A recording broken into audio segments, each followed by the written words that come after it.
오늘 본문 말씀을 보시면 제자들과 그 수많은 무리들을 뒤로 하고 홀로 고독한 모습으로 빈들로 향하시는 예수님의 모습이 기록되어져 있습니다.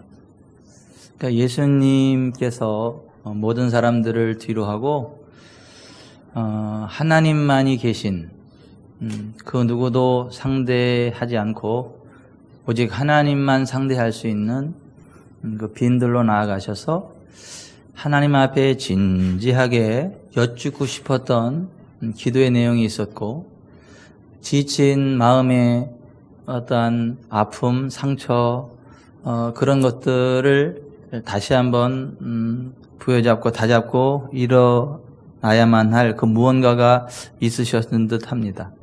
그러니까 예수님께서 도대체 무슨 일이 있으셨길래 무슨 이야기를 듣고 사람들을 다 외면하시고 홀로 빈들로 나아가셔야만 했는가? 그 빈들에 가셔서 하나님과 독대하셔야만 했는가? 그것을 이해하려면 오늘 본문 그 앞에 있었던 사건들을 한번 쭉 살펴봐야 되는데요. 이 사건이 있기 전에 주님은 율법적 안식일에 노예가 되어 있었던 당시의 종교 지도자들, 그 바리새인들을 향해서 안식일의 참된 의미는 하나님은 자비, 즉 사랑이 전제된 삶을 원하시는 분이지 제사, 사랑이 전제되지 않은 종교적인 요식 행위 자체만을 원하시는 분이 아니다 라는 것을 말씀을 하셨죠. 그리고 그 하나님은 우리에게 자비를 베푸시고 사랑과 은혜를 베푸시는 분이시다 라고 하는 것, 안식일에도 하나님을 예배하는 것이 소중하지만, 제사하는 것이 소중하지만 우리들의 연약함과 아픔을 치료하시는데 하나님은 관심이 있으시고 그런 은혜를 베푸시는 분이시다 라는 것을 말씀하셨을 뿐만 아니라 그 회당에 나와서 있는 자들 가운데 한편 손 마른 사람을 일으켜 세우시고, 안식일에 선을 행하는 것과 악을 행하는 것, 생명을 구하는 것과 죽이는 것, 어느 것이 옳겠느냐 라고 하시면서 그 한편 손 마른 사람에게 네 손을 내밀라고 말씀하셨고, 그가 내밀매 회복되어지는, 안식일에는 하나님만 높여야지 그러한 일을 하면, 치유사역을 하면 안 된다라고 하는 잘못된 사고방식에 빠져있던 바리새인 서기관들에게 실제적으로 하나님은 자비를 원하시는 분이시고 우리에게 사랑과 공의를 베푸시는 분이시다라는 것을 말씀하셨을 뿐만 아니라 실제로 그러한 치유사역을 통해서 그렇게 역사하시는 하나님을 보여주셨죠. 그리고 그 사건이 있게 되니까 귀신 들려가지고 눈 멀고 말 못하는 사람을 또 예수님께 사람들이 데리고 왔어요. 그 한편 손 마른 사람 고치는 걸 보니까 저 예수님은 뭐든지 고칠 수 있겠다 싶은 생각이 들었던 거죠. 그래서 귀신 들려서 눈 멀고 말 못하는 사람을 예수님께 데리고 왔어요. 예수님께서 하나님의 성령을 힘입고 신선한 기름 부음을 힘입고 그 귀신을 쫓아냈어요. 그랬더니 귀신이 쫓겨나가자 그 사람이 보게 되는 거예요. 말을 하게 되는 거예요. 듣게 되는 거예요. 그러한 그 하나님의 자비, 하나님의 사랑, 하나님의 긍휼, 하나님의 권능, 그 하나님의 기적이 나타나자 서기관과 바리새인들이 예수님께 다가와서 선생님, 우리에게 표적 보여주시기를 원합니다. 그렇게 했죠. 그랬더니 예수님께서 악하고 음란한 세대가 표적을 구하나 선지자 요나의 표적밖에는 보일 표적이 없느니라. 요나가 밤낮 사흘 동안 큰 물고기 뱃속에 있었던 것 같이 인자도 밤낮 사흘 동안 땅속에 있으리라. 심판 때에 니느웨 사람들이 일어나 이 세대 사람을 정죄하리니 이는 그들이 요나의 전도를 듣고 회개하였음이거니와 요나보다 더 큰 이가 여기 있으며 심판 때에 남방 여왕이 일어나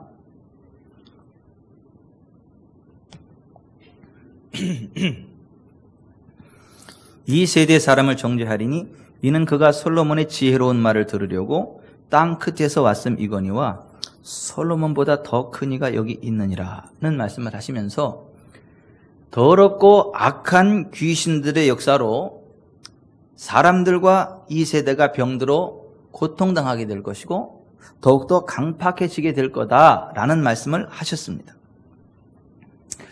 그때 예수님의 어머니와 형제들이 와서 예수님을 찾았어요. 그랬더니 예수님께서는 누가 내 어머니며 내 동생들이냐? 누구든지 하늘에 계신 내 아버지의 뜻대로 행하는 자가 내 형제요 자매요 어머니이니라는 말씀을 하시므로 진정한 하나님의 자녀들은 혈연이나 학연, 지연과 상관이 없고 종교적 요식, 행위와도 무관하고 다만 하늘에 계신 하나님 아버지의 뜻대로 행하는 실천적인 신앙의 삶이 있는 사람들임을 깨우쳐주셨죠. 그러면서 바로 그날 주님은 비유를 통해서 하나님의 나라, 천국에 대해서 말씀해 주셨습니다. 누구든지 하나님의 말씀을 듣고 깨닫고 실천하면, 다른 말로 착하고 좋은 마음으로 하나님의 말씀을 받고 순종하면, 인내로 그 하나님 말씀을 지켜나가면 하나님께서 그 말씀 그대로 역사해 주셔가지고 그 사람의 삶 가운데 그 말씀의 내용 그대로 30배, 60배, 100배로 열매 맺게 되는, 그러한 말씀이 이야기하고 있는 그 실제의 기적이 내 삶의 현장에 드러나게 되어지는 그러한 기적을 맛보게 된다는 것을 말씀해 주셨죠. 이 세상에서 누릴 수 있는 하나님의 나라 천국, 하나님의 권능이 그런 것이고, 정말 착하고 좋은 마음으로 하나님의 말씀을 듣고 지키는 자들에게 하나님은 그 말씀 그대로 역사하시는, 그것이 교회고 그것이 이 땅에 임하는 하나님의 나라 천국이다라는 것을 말씀을 하셨죠. 이어서 가라지 비유를 통해 곡식밭의 가라지와 같이 하나님의 나라를 누리고 경험하는 복된 사람들, 교회 공동체 가운데에도 사탄의 미혹을 받은 사람들이 끼어들어서 가라지가 곡식밭을 황폐하게 만들듯이 사탄의 미혹을 받은 사람들이 천국의 현장인 교회를 황폐하게 만들어갈 수 있다는 말씀을 하시면서 마지막 심판날에 가라지와 같이 사탄의 미혹을 받고 교회를 어지럽힌 사람들은 풀무불과 같은 뜨겁고 고통스러운 지옥에서 슬피 울며 이를 갈미 있을 것이라는 경고를 하셨습니다. 또 천국은 마치 밭에 감추인 보화를 발견한 사람이 자기 소유를 다 팔아 그 밭을 사고, 극히 값진 진주를 발견한 사람이 자기의 소유를 다 팔아 그 진주를 사고, 바다에 좋은 물고기를 잡으려고 그물을 친 후 그물에 걸린 물고기들 중 좋은 것은 모으고 못된 것은 거두어 버리는 어부와 같이, 하나님은 마지막 날에 정말 믿음으로 보화와 같이, 진주와 같이, 좋은 물고기와 같이 신실하게 살아간 하나님의 사람들은 건져내시고 구원내시고 하나님 나라 천국에 들이시지만, 악한 자들은 풀무불과 같은 지옥에 던지신다는 말씀을 하셨어요. 하나님은 마지막 날에 의인 중에서 악인을 갈라내어 풀무불에 던져놓을 것에 대해서 말씀을 하셨죠. 이 모든 천국 비유의 말씀을 마친 주님은 거기를 떠나서 예수님 고향 나사렛으로 돌아가셨고 그 회당에서 그들을 가르치셨는데, 그들은 예수님의 그러한 놀라운 능력과 권능을 보면서 놀라면서도, 야, 이 사람의 이 지혜와 이 능력이 어디서 났지? 야, 얘 그 목수의 아들 아니야? 그 엄마가 마리아 아니냐? 야, 그 형제들은 야고보, 요셉, 시몬, 유다 아니야? 그 너희들이 우리와 함께 있는 걔네들 아니야? 근데 이 사람의 이런 능력이 다 어디서 난 거냐? 하면서 예수님을 배척했어요. 예수님을 비아냥거렸어요. 그러니까 하나님이 보내신 하나님의 선지자로 그들 가운데 오신 예수 그리스도를 인간적인 눈으로 보고 배척했다는 거죠. 얼마나 그 예수님께 상처가 됐겠어요? 여러분, 사람들이 그렇잖아요. 나를 대놓고 핍박할 때, 나를 대놓고 막 인격적인 모독을 하고, 뭐 가문이 어땠네, 뭐 집안이 어땠네 그러면서 나를 인격적으로 모독하면 사람 마음이 어때요? 마음이 아프죠. 위축되죠. 그래서 상처가 되죠. 그러니까 예수님도 인자로 오셨기 때문에 그 예수님 고향 사람들이 예수님 배척하니까 마음이 위축되고 상처가 되셨던 거예요. 근데 그 와중에 한 대 더 뒷덜미를 치는 듯한 사건이 있었는데, 예수님보다 6개월 먼저 보내심을 받고 회개의 침례를 전파하면서 예수님의 길을 예비하였던 침례 요한이 악한 헤롯 왕에 의해서 목베임을 당했다라는 비보를 들었어요. 헤롯이 침례 요한의 목을 잘랐어요. 그래서 그 침례 요한의 제자들이 침례 요한의 시체를 가져다가 장사하고 와서 예수님께, 예수님, 우리 스승 침례 요한이 헤롯에게 목베임을 당했고 저희가 지금 시체를 장사하고 오는 겁니다. 예수님이 그 소식을 듣는데 가슴이 턱 막히시는 거예요. 마음이 너무 아픈 거예요. 아니, 그렇게 존귀한 하나님의 사람, 하나님의 종 침례 요한이 그렇게 허무하게 죽을 수가 있겠는가? 하나님이 그를 지켜주실 수는 없었던가? 아마 그런 생각을 하셨을 수도 있어요. 그러니까 마음이 너무 착잡하고 아프신 거예요, 예수님이. 그러니까 그 소식을 듣고 빈들에 홀로 나아가시는 거예요. 빈들로 가는 거예요. 왜 빈들로 가죠? 왜 사람들을 다 멀리하고 그를 따르는 무리들을 다 멀리하고 그 제자들을 멀리하고 왜 홀로 빈들로 나갔어요? 거기 하나님이 계시거든요. 그러면 여기 사람들이 있는 여기는 하나님이 안 계신가? 아니, 거기도 하나님이 계세요.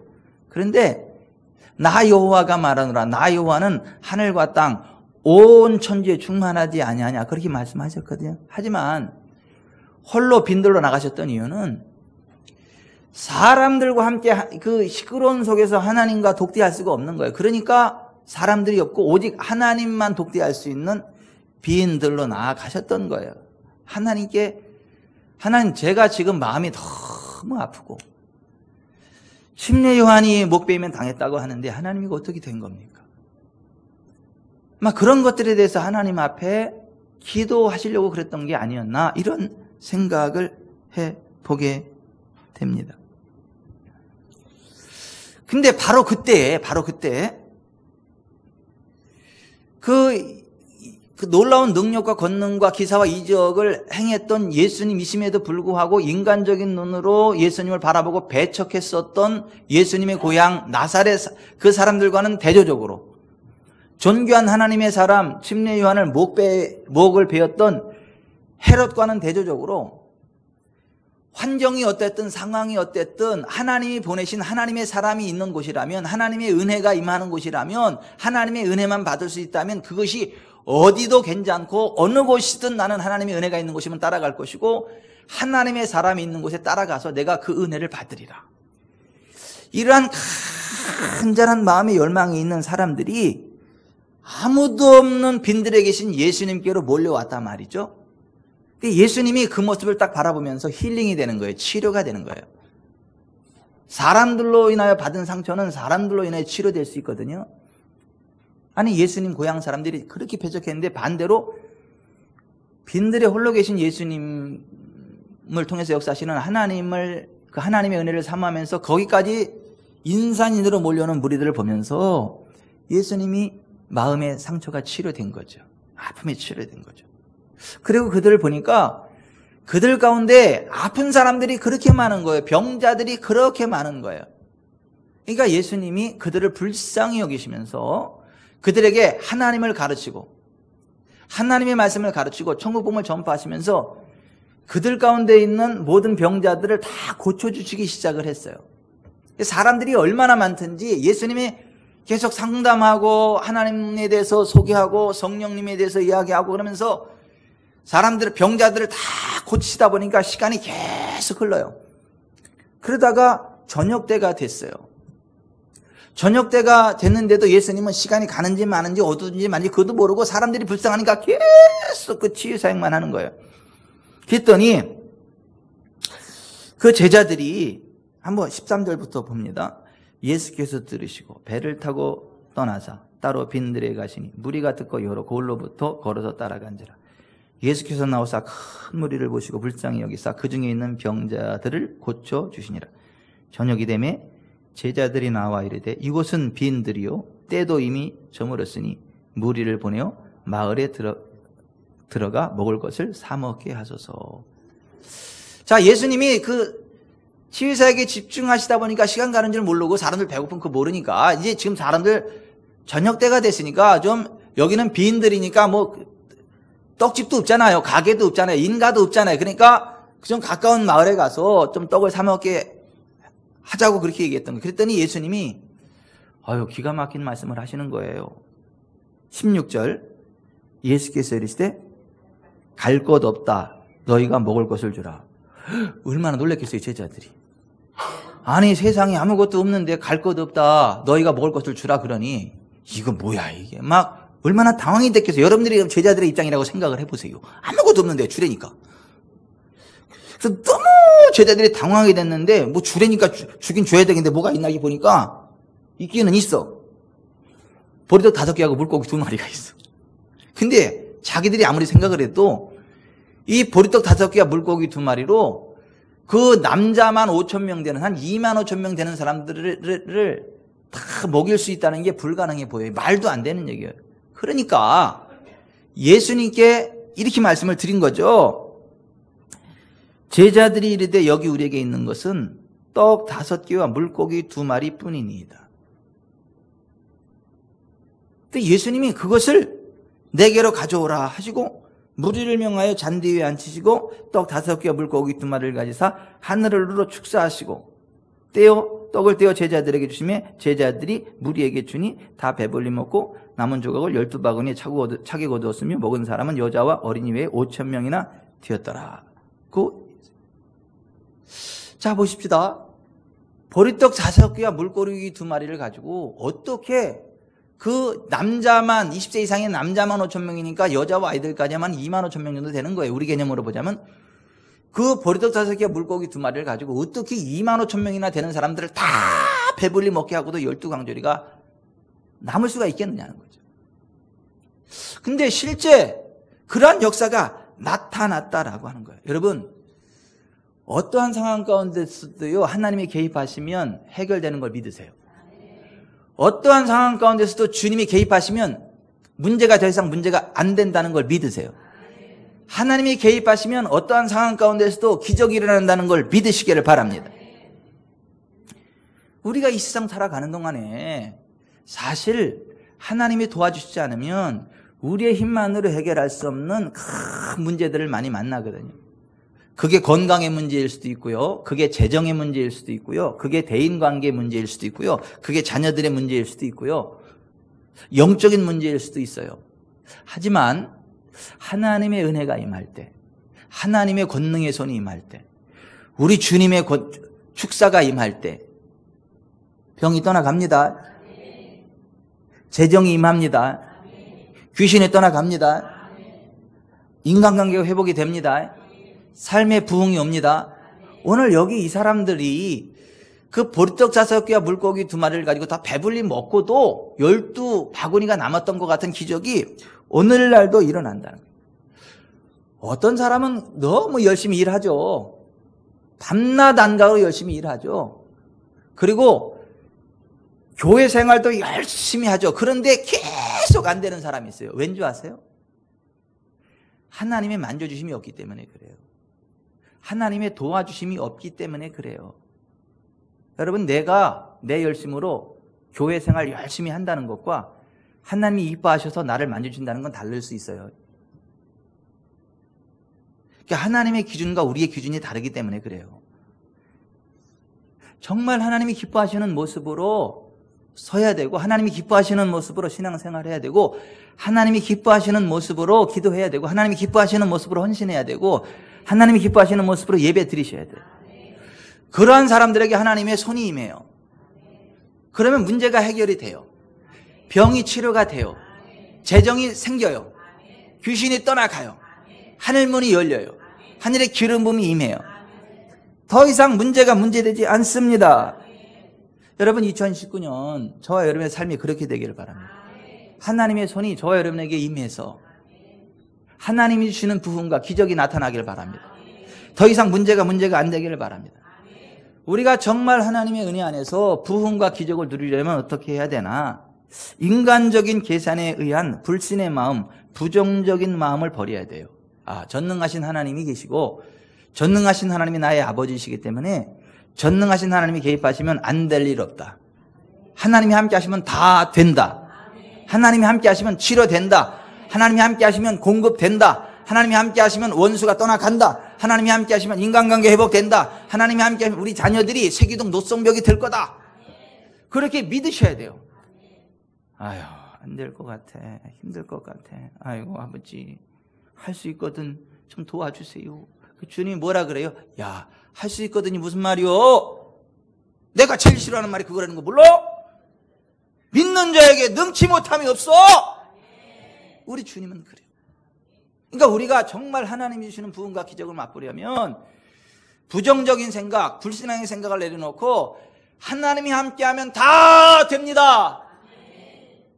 그것을 믿어야 되고 생각해야 되고 기대해야 되고 고백해야 되고 선포해야 되고, 하나님 그분이 나를 세우실 거고 나를 세우실 능력이 그분께 있어요. 할렐루야. 이렇게 살아가야 하나님이 기뻐하시고 하나님 주시는 부흥과 기적을 맛본다라고 하는 거예요. 여러분, 2019년도 안 된다는 생각 내려놓으세요. 할 수 없다는 생각 내려놓으세요. 하나님 안에서 다 된다고 믿으세요. 하나님에서 다 회복된다고 믿으세요. 하나님의 은혜 안에서 큰 부흥이 일어난다고 믿으세요. 하나님의 은혜 안에서 대박이 터질 거 믿으세요. 아니, 하나님이 함께하면 정말 생각지 않았던 그러한 대박이 터져요. 이거 간증하라는 거겠죠. 제가 신학생 때 정말 가난한 신학생이었거든요. 제가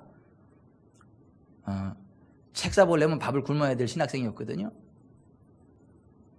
그리고 장학금을 안 타면 학교 다닐 재간이 없어서 일을 아무래도 공부해가지고 장학금 탔던 사람이거든요. 경제적으로 정말 넉넉지 않았던 상태거든요. 그런데 그리고 공부를 너무 열심히 해서 그런지 금요 심야 때, 신학생이든지 금요 심야하면 오잖아요. 거기 뒤에서 하는데 너무 피곤하니까 그냥 막 자는 거야. 막 눈이 막 핑핑 돌아가. 막 핑핑, 남들 막 기도하는데 막 핑핑 돌아가고, 너무 피곤하면 침까지 칠 흘러. 근데도 이제 신학생이니까 뒤에서 딱 버티고 막 이러고 있는 거야. 어느 날이 있어, 어느 날. 그날도 그냥 열심히 막 졸고 막 자꾸 이러고 있는데 갑자기 내 주머니에 뭐가 쑥 들어와요. 깜짝 놀라가지고 남들 다 기도하는 거 아바바다다다다다다다 막 기도하고 있는 거예요. 근데 여기 뭐 딱 손이 쑥 들어와. 깜짝 놀랐는데 그 교회 한 집사님이 나구둥이 딱 맞추는 여자 집사님이에요. 그러니 이러는 거예요. 그래가지고 이렇게 봤는데 세상에 배추잎 50장. 그때 배추잎 50장이면 상당한 거예요. 배추잎 50장이 여기 딱 들어와 있는 거야. 그래서 필요한 대로 쓰시라고. 진짜 남들이 잘 될 때 좀 아멘 해야 자기도 좋은 일 생기지. 정말 남들이 좋은 일 생기든 아멘 안 하고 자기한테 좋은 일 생기라 그럴 때만 아멘 그러고 되게.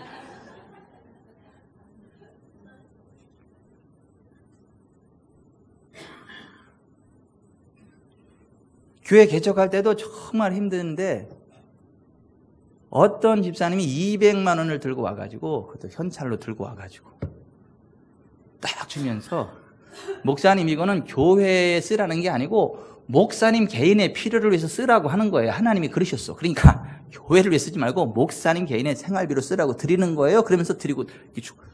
전 그런 거 많아요. 그게 그 집사님이 준 거예요? 하나님이 준 거예요? 하나님이 준 거예요. 그 집사님이 뭔 일이다고 들고 왔어. 하나님이 주려니까 주는 거지.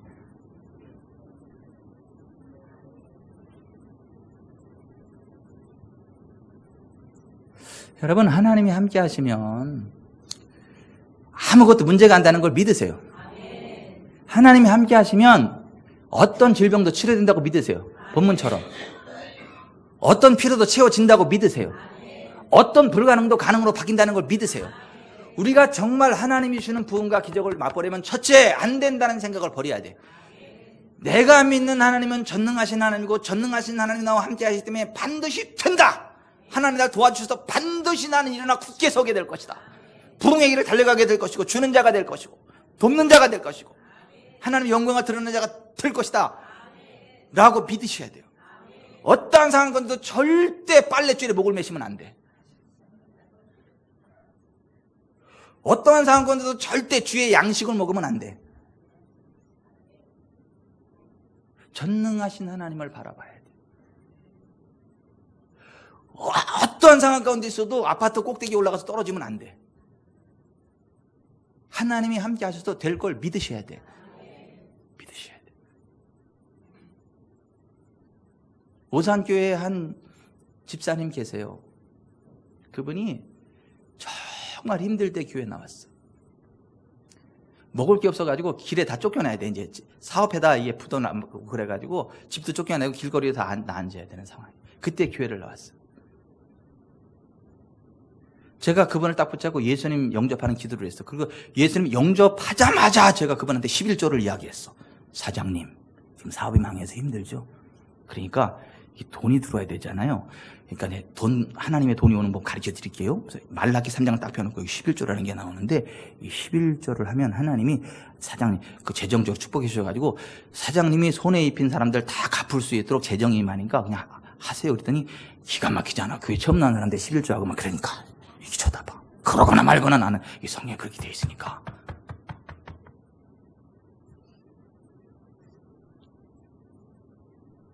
그래서 그분이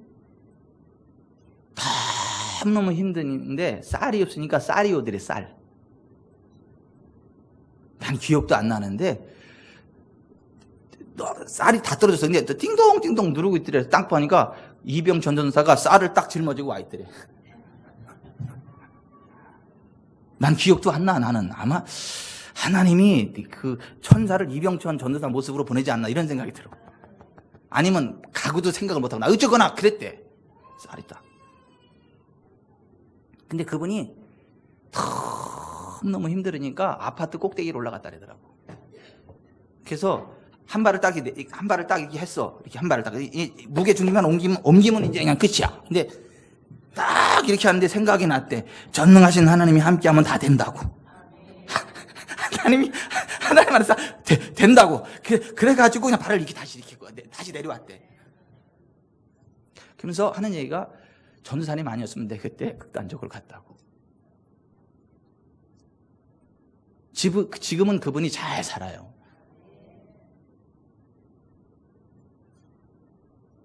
때만 되면 막 갈비 들고 와, 과일 들고 오고. 막 우리 교인도 아닌데.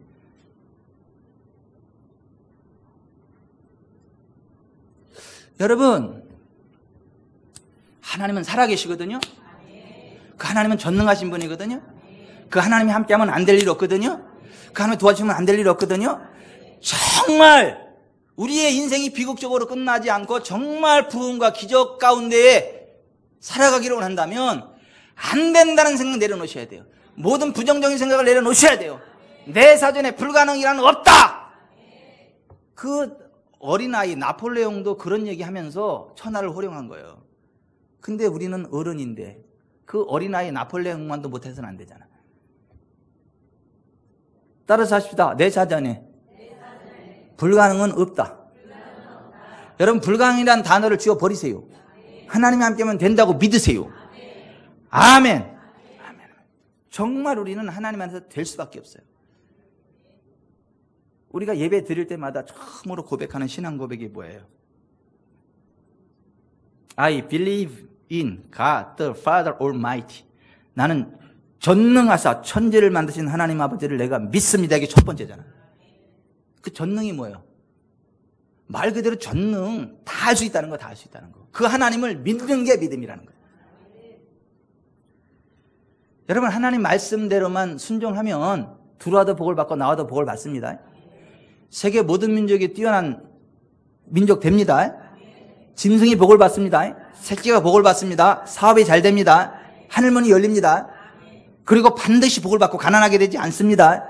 성경은 그렇게 말을 해요. 성경은. 내가 만일 내 하나님 여호와의 말씀만 듣고 내가 오늘 내게 내리는 그 명령을 다 지켜 행하면 내 하나님 여호와께서 내게 기업으로 준 땅에서 내가 반드시 복을 받으리니 너희 중에 가난한 자가 없으리라. 하여튼 올해는 안 된다는 말 없습니다. 할 수만 있으면 그것도 없습니다. 따라서 합시다. 됩니다. 그거 됩니다. 하나님 함께 됩니다. 걱정하지 마소. 됩니다. 옆에 사람들 됩니다. 됩니다. 다 됩니다. 걱정 마소. 여러분, 우리가 정말 하나님의 부흥과 기적을 맛보려면 맨 먼저 부정적인 생각 내려놔야 돼. 안 된다는 생각 내려놓고 전능하신 하나님, 그 하나님이 나의 아버지시고 그 하나님 나의 기도를 들으시고 그 하나님 나를 도와주신다. 이거 믿으셔야 돼요.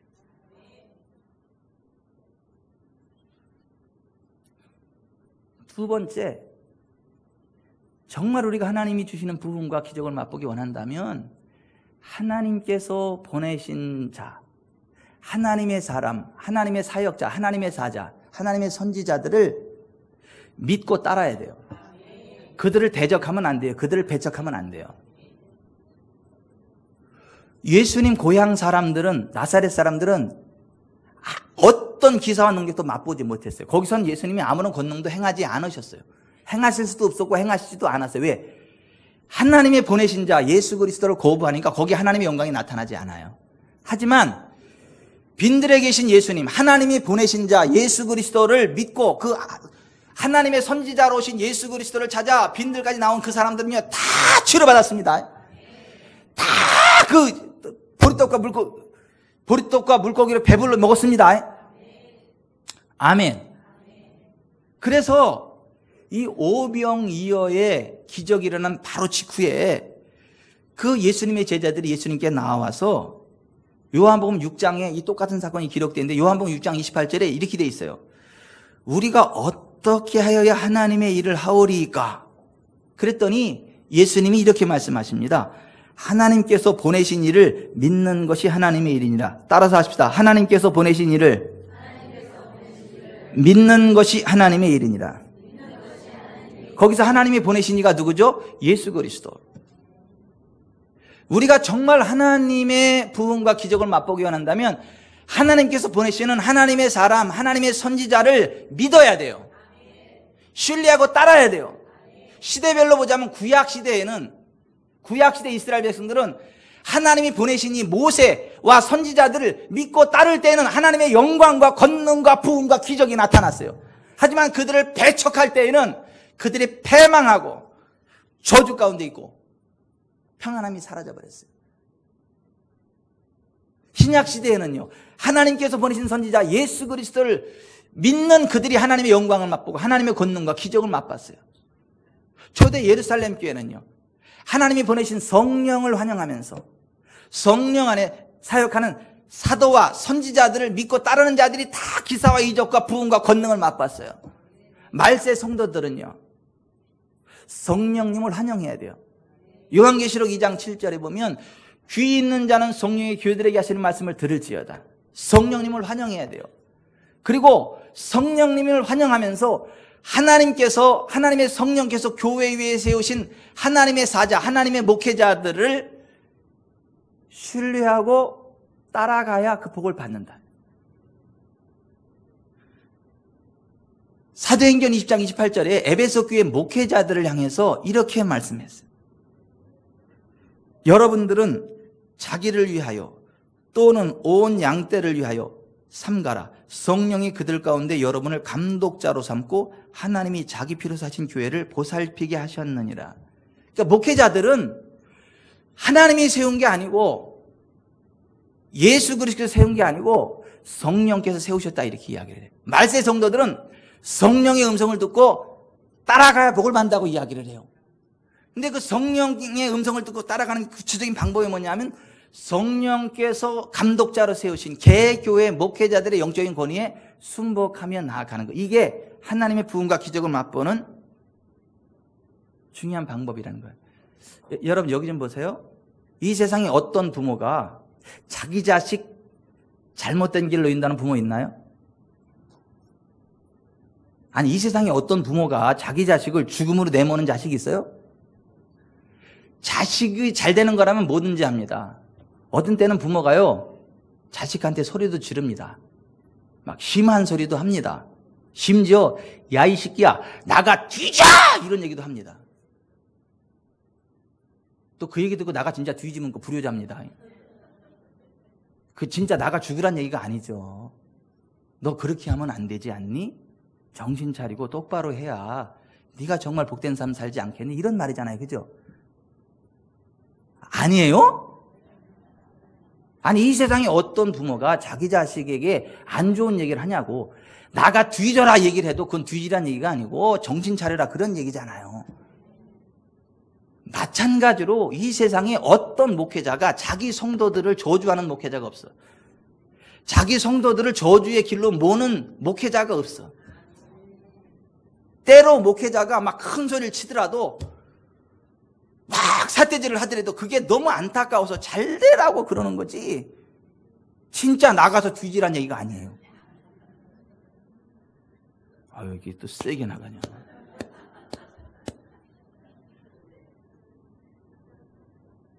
옆에 분한테 그랬어요. 진짜 뒤지란 얘기가 아니래.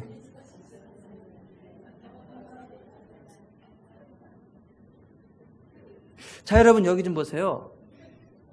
여러분이 진짜 하나님의 부흥과 하나님의 기적을 맛보기 원한다면 하나님의 보내신 자를 믿으세요. 신뢰하세요. 왜요? 성령께서 그들을 여러분의 감독자로 세우셨기 때문이다. 성경 그렇게 이야기해요. 그러면서 히브리서 13장 17절에 이렇게 말씀해요. 너희를 인도하는 자들에게 순종하고 복종하라. 그들은 너희 영혼을 위하여 경성하기를 자신들이 청산할 자인 것 같이 하느니라. 그들로 하여금 즐거움으로 이것을 하게 하고 근심으로 하게 하지 말라. 그렇지 않으면 너희에게 유익이 없느니라.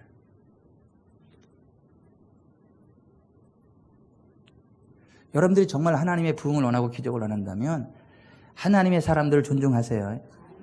순종하고 복종하십시오. 이번에 우리에게 보내주셨던 강중기 목사님들 선포된 말씀도 하나님의 말씀으로 받으세요. 저 또 뻥 까는 거 아니요. 저 구라 아니요. 저 지익이 아니요. 이러면 이제 그게 안 돼. 그런데 선지자의 이름으로 선지자를 되면 선지자의 상을 받을 것이라. 선포된 말씀을 그대로 받고 아멘 하면 그대로 역사가 나타납니다. 나는 아닌 것 같은데. 그러면 이게 왔다가 유산돼 버려. 근데 그걸 아닌 것 같아도 아멘으로 받고 딱 하면 그대로 역사합니다. 기적이 나타납니다. 아멘. 그게 선지자의 상이에요. 선지자의 이름으로 선지자를 대접하면 선지자의 상을, 선지자 입에서 나오는 그 말이 실제가 됩니다. 우리가 정말 하나님의 부흥과 기적을 맛보기 원한다면 하나님의 보내신 자를 믿어야 된다.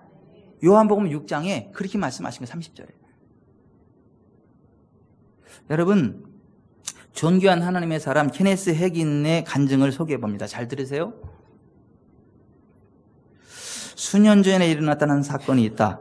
아직 젊은 목사였던 나는 텍사스주의 북쪽에 있는 교회에서 목회를 하고 있었다. 내가 있던 곳에서 45마일 떨어진 큰 대도시에서 목회를 하고 있던 한 목사님이 문제를 일으켜서 교단에서 목사 정직을 당했다. 후에 우리 교회에서 열린 특정 대표자 집회 중에 순복음 교회 개통의 교구 감독이 오전 예배 설교를 하면서 그 상황에 대해 언급했다. 그 목사의 이름을 직접적으로 말하지는 않았어도 모두 그가 말하는 목사가 누구인지를 알고 있었다. 교구 감독은 그 목사를 맹렬하게 비난했다. 그날 오전 예배에 참석하지 못했던 많은 사람들이 그날 오전 예배에 관해 내게 물었다. 해긴 목사님, 이 일을 어떻게 생각하세요? 목사가 다른 목사에 관해 그렇게 얘기할 권한이 있는 건가요? 저의 의견은 교구 감독님의 견해와 같습니다.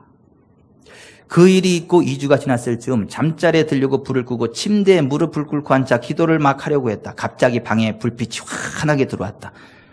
성경에는 바울이 종의 해보다도 밝은 빛을 본 것에 대해 기록하고 있다. 이 빛은 정말 크고 그같이 밝았을 것이다. 방 전체가 전기불을 켰을 때보다 환했고 이로 인해 방에 있는 모든 가구들이 하나하나 자세히 보였다. 그 밝은 빛 속에 나는 이 같은 소리를 들었다. 네가 무엇이길래 나의 종을 비난하느냐? 주님이셨다. 주님, 저는 주님의 종을 비난하지 않았습니다. 나는 주님께서 누구의 일에 대해 말씀하고 계신지 그 즉시 알 수 있었다. 주님은 문제를 일으킨 그 목사에 대해 말씀하시고 계시는 것이었다. 주님께서 내게 다시 질문하셨다.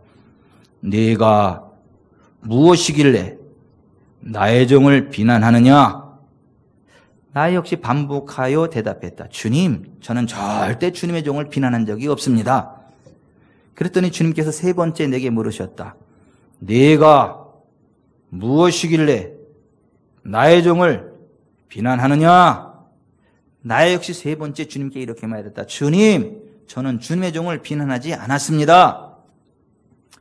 주님께서 말씀하시기를 내가 이렇게 말하지 않았느냐? 그리고는 내가 이 목회자에 했던 말을 정확히 말씀하셨다. 이런 상황에서 사람의 마음속에 있는 육적인 면이 고개를 들고 자리를 차지하려 든다. 아담이 문제를 일으켰을 때 그는 자기의 여자에게 잘못을 전가했다. 그리고 그게 뜻대로 되지 않자 이렇게 말한다. 이 여자가 내게 선악과를 주었습니다. 그는 자기가 죄를 책임지지 않을 수만 했다면 그 누구에게라도 잘못을 전가했을 것이다. 우리의 육신은 언제나 다른 사람에게 잘못을 전가하려 한다. 내가 말했다. 주님, 저는 단지 교구, 감독이 이야기했던 것에 동조했을 뿐인데요. 주님께서는 이렇게 말씀하셨다. 내가 교구, 감독이 이야기한 것을 다른 사람에게 그대로 전했을 때 너는 이미 네가 내 입으로 그 말을 한 것과 똑같은 일을 한 것이다. 네가 무엇이길래 나의 종을 비난하느냐? 주님께서 이같이 말씀하셨을 때 나는 나를 지탱하고 있던 무언가가 무너져 내리는 것 같았다. 제가 생각하기에 그 목회자가 옳지 못한 일을 한 건 사실인 것 같은데요. 제 말은 그의 잘못이 아니라는 말씀이신가요? 주님께서는 그의 잘못 여부에 대해서는 내게 아무 답도 하지 않으셨다. 그렇지만 이렇게 물으셨다. 그가 누구의 종이냐? 너의 종이냐? 나의 종이냐? 그는 주님께 속한 종입니다. 제 것이 아닙니다. 주님께서 말씀하셨다. 만약 그가 나의 종이라면 나는 그를 다시 일으켜 세울 것이다. 그리고는 주님께서 말씀대로 이루셨다. 주님께서는 그를 일으켜 세우셨고 후에 그는 그 지역에서 가장 뛰어난 목회자가 되었다. 그는 매우 존경받는 목사가 되었다. 다시 단 한 번 넘어졌던 그 과거의 죄에도 불구하고 말이다.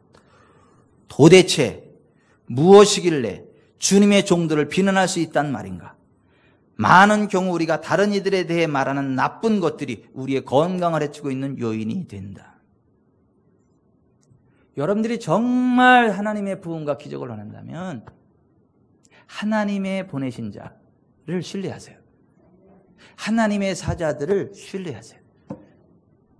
하나님이 다 듣고 계세요.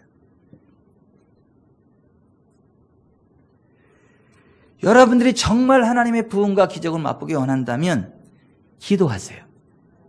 하나님께 기도하세요. 오늘 본문에 제자들이 예수님께 와서 먹을 것이 없다고 얘기를 해서 그리고 말씀을 드려서 이 문제가 해결되지, 만약에 제자들이 예수님께 말씀하지 않았다면 예수님은 그 인식 못하고 계속 치유사역만 하다가 그냥 배 고른 상태로 다 집에 갔을 거예요. 근데 제자들이 그 문제를 주님께 아뢰었더니, 기도했더니 주님은 그 문제 해결해 주신 거예요. 인자이신 예수님은 하늘을 우러러 축사하시고 하나님께 기도하고 하늘의 능력으로 해결한 거예요. 하나님께서 이렇게 말씀하셨죠. 내 입을 크게 열라 내가 채우리라. 이를 행하시는 여호와, 그것을 만들며 성취하시는 여호와, 그 이름을 여호와라 하는 이가 이같이 이르시는도다. 너는 내게 부르짖으라. 내가 내게 응답하겠고 내가 알지 못하는 크고 은밀한 일을 내게 보이리라. 내게 구하라. 내가 이방 나라를 내 유업으로 주리니 내 소유가 땅 끝까지 이르리로다. 내가 철장으로 그들을 깨뜨리며 질그릇같이 부수리라 하시도다. 하나님은 우리가 드리는 믿음의 기도, 부르짖는 기도에 응답하십니다. 우리의 믿음의 기도 위에 응답의 복된 장마비를 쏟아 부으십니다. 우리가 입을 크게 벌리지만 채우시는 분은 하나님이십니다. 하나님 우리의 기대치를 채우시고 그 이상으로 채우십니다. 예수님께서 이렇게 말씀하셨어요. 구하라 그러면 주실 것이다. 너희가 악한 자라도 좋은 것으로 자식에게 줄 줄 알거든 하물며 하늘에 계신 너희 아버지께서 구하는 자에게 좋은 것 주지 않겠냐. 따라서 합시다. 구하는 자에게 좋은 것 주지 않겠냐. 하나님은 구하는 자에게 좋은 것 주지 구하지 않는 자에게 좋은 거 안 준다는 거예요. 기도하는 자에게 좋은 거 주지 기도 안 하면 좋은 거 안 주신다는 거. 내가 진실로 너희에게 이르노니 너희가 만일 믿음이 있고 의심하지 아니하면 이 산더러 들려 바다에 던져지라 하여도 될 것이요 너희가 기도할 때에 무엇이든지 믿고 구하는 것은 다 받으리라. 믿고 구할 때 받는다는 거예요. 너무 힘들고 고통스러운 저주 가운데 태어난 사람이 있어요. 야베스. 야베스가 태어나고 보니까 자기는 도대체 정상인으로도 살아갈 수 없는 정신 빈약, 육체 빈약, 배경 빈약. 하나님이 도와주지 않으면 자기는 정상적인 인간이 될 수가 없어요. 그래서 그가 하나님 앞에 간절한 소원을 갖고 이렇게 기도했어요. 원컨대 주께서 내게 복을 도와사 나의 지경을 넓히시고 주의 손으로 나를 도우사 나로 환난을 벗어나 근심이 없게 하옵소서. 그랬더니 하나님이 네 주제를 알아라 그러지 않았어요. 하나님이 그가 구하는 것을 허락하셨더라. 그 결과 그는 그 형제들보다 존귀한 자가 되었더라. 야베스가 존귀한 자가 된 비결이 뭐죠? 기도예요. 기도. 여러분들이 정말 하나님의 부흥과 기적을 한다면 기도하세요. 하나님은 기도하는 자의 기도에 응답하시고 기도하는 자에게 복을 주세요. 여러분들이 정말 하나님의 부흥과 기적을 한다면 기도하세요.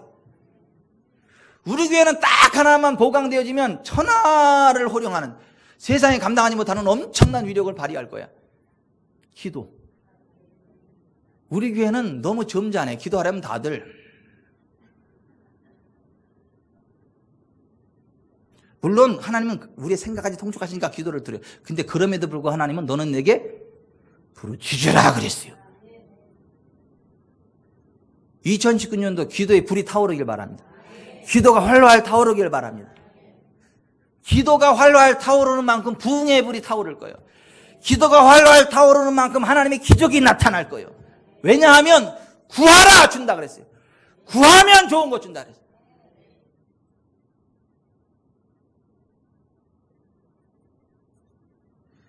우리 교회에 한 기업이 있었어요. 정말 하나님을 사랑하고 열심히 신실한 부부가 운영하는 기업이에요. 그리고 강단을 선포되는 메시지를 계속 들으면서 하나님의 부흥이 있다. 한정을 전 하나님의 부흥이 있다. 이걸 믿었어. 믿고 기대했어. 근데 계속 안 되는 거야. 분명히 성경에 그렇게 돼 있고 설교하는 성경 보면 그런데 안 일어나. 너무 안타까우니까 기도를 했어. 계속 성경에서 기도했어. 하나님 왜 안 돼요? 기도하면서도 너무 지치니까 하나님 힘을 달라고. 나 기도할 수 있는 힘을 달라고. 내 기도하는데 여기 잠은 안 되지 않냐고. 나 기도를 하는데 너무 지치니까 하나님 기도할 힘을 달라고. 그랬더니 하나님이 정말 기도할 수 있는 힘을 주시더래. 기도가 막 열리더래. 그러면서 하나님의 음성이 들리더래. 여기서 귀로 때리더래. 그래서 그 얘기를 가지고 남편한테 얘기를 했더니 남편이 자존심 상할까 봐 이야기를 못 하겠더래. 혹시라도. 그래서 기도를 했대. 근데 그 남편도 기도의 사람이거든. 믿음의 사람이거든. 안 될 거야. 그건 본인 생각일 수 있거든. 그래서 얘기를 했더니 남편이 그 얘기를 들었어요. 그 기도 가운데 들은 하나님의 음성에 순종했어요. 그리고 그 일 이후로 돌파가 일어났어요. 부흥이 일어났어요. 하나님의 기적이 일어났어요.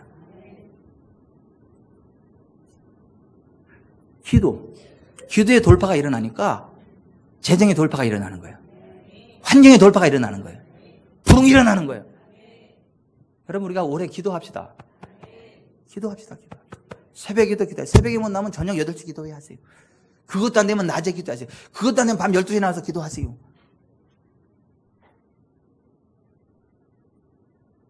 하나님은 기도하는 자에게 좋은 거 주신대요.